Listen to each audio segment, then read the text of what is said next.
Después de un refrigerio rápido de café y rosquillas, Thomas y Lars volvieron al trabajo. Ambos eran ingenieros geológicos que trabajaban en un campo petrolífero en Groenlandia. Estaban increíblemente cansados y fríos en esas condiciones. Solo su sentido del humor los mantenía calientes. Constantemente bromearon que preferían tener una fuente inagotable de café caliente en lugar de aceite, y en lugar de carbón que el subsuelo subterráneo se llenara con rosquillas gigantes. Pero la realidad sacó a los daneses de sus fantasías, devolviéndoles a su trabajo rutinario.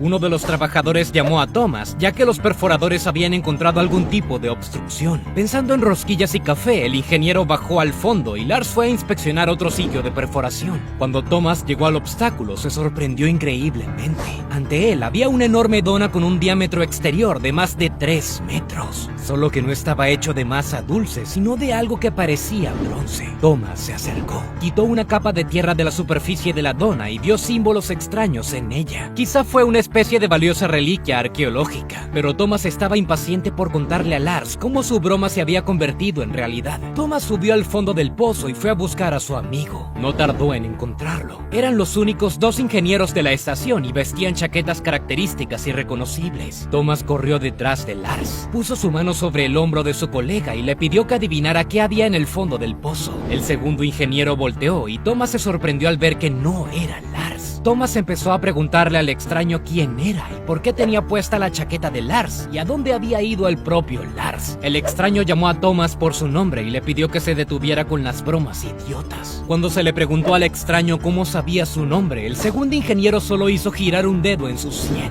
Thomas comenzó a mirar a su alrededor en busca de Lars, confundido, y vio que todo a su alrededor había cambiado. En lugar de una instalación de investigación de 3 pisos, solo había tiendas temporales, y donde había pozos, había masas de hielo intactas. Thomas pensó que esto era una especie de broma cruel y alcanzó al segundo ingeniero que vestía la chaqueta de Lars. Thomas le preguntó dónde se habían ido los grandes edificios y los pozos. El ingeniero de la chaqueta de Lars le dijo a Thomas que desde que su esposa dio a luz a gemelos se había descarrilado. Lo único fue que Thomas no tenía hijos ni esposa. Esta fue la última gota. Thomas se dirigió al extraño con los puños. Pasó las siguientes 72 horas en un hospital psiquiátrico. Se habría quedado allí muchos años y no se hubiera suicidado. Antes de suicidarse, Thomas pensó en la rosquilla de bronce, pero en ese momento el artefacto ya no estaba donde lo había encontrado. Un equipo táctico de la Fundación SCP se apoderó del objeto anómalo y lo puso en contención con el número SCP-1968. En su estado pasivo, es un objeto de bronce en forma de toro. El diámetro mayor de la figura es de 320 centímetros y el menor de 90 centímetros. Los símbolos que cubren su superficie son probablemente elementos del panel de control,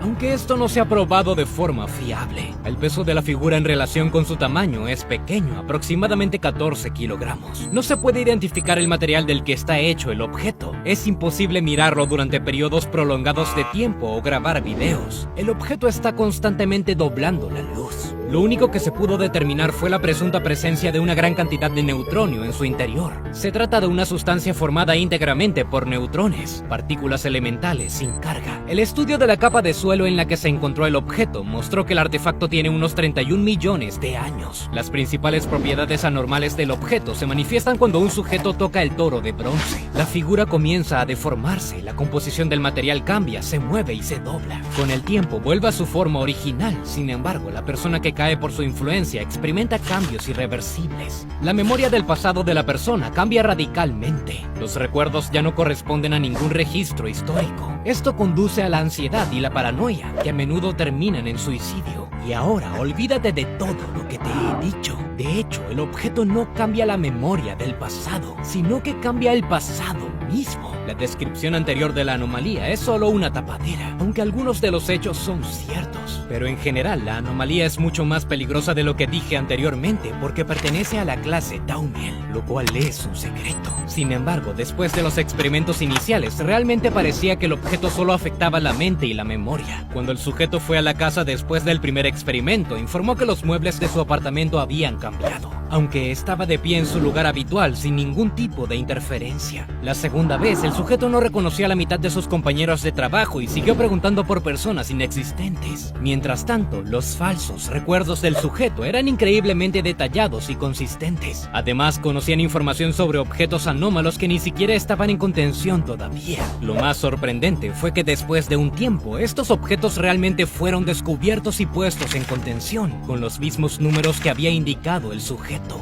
Después del tercer experimento, las afirmaciones del sujeto con respecto a los experimentos del toro comenzaron a distorsionarse. El sujeto afirmó que este no era el tercero, sino el 19º experimento. También mencionaron un detalle que permitió verificar o refutar todas sus palabras. El sujeto afirmó que en uno de estos 19 experimentos, el estudio mostró un cambio en la fuerza de Casimir. Este indicador refleja la frecuencia de aparición de partículas virtuales en el espacio. Ningún fenómeno de la naturaleza, incluso las anomalías más fuertes, puede afectar esta fuerza. Al escuchar esto, los científicos lanzaron un montón de diagnósticos psiquiátricos al sujeto, pero luego resultó que en el CERN, la Organización Europea para la Investigación Nuclear, se detectó un cambio en la magnitud del efecto Casimir, justo en el momento del experimento con el artefacto. Aunque SCP-1968 estaba lo suficientemente lejos de eso. En Sudáfrica, Nueva Zelanda y la Antártida, la frecuencia de las partículas virtuales también habían cambiado.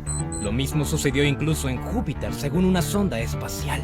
Esto sugirió que el objeto afecta a todo el universo. Los únicos lugares donde el efecto Casimir no cambia las cosas son dentro del objeto y alrededor del sujeto. Esto significa que no es el pasado del sujeto lo que cambia, sino el universo entero. El sujeto es la única persona que recuerda todo como era, y esa es exactamente la razón por la que el objeto se conoció como el toro de la retrocausalidad global. Resulta que vivimos en un mundo cuyo pasado ha cambiado varias veces. Es muy posible que en el pasado estuviera suscrito a mi canal y luego la Fundación SCP llevó a cabo un experimento y luego, bueno, ¿por qué no vas a comprobarlo muy rápido? Dadas tales consecuencias globales, se detuvo toda la investigación y el propio toro se colocó a 300 metros bajo tierra. El tema empeoró después de eso. Al principio huyeron y trataron de suicidarse. Cuando los empleados de la fundación los trajeron de vuelta, se perdió completamente el contacto con la realidad. Dejaron de responder a los estímulos externos y cayeron en un estupor catatónico. Después de 2 meses, sucedió algo inesperado.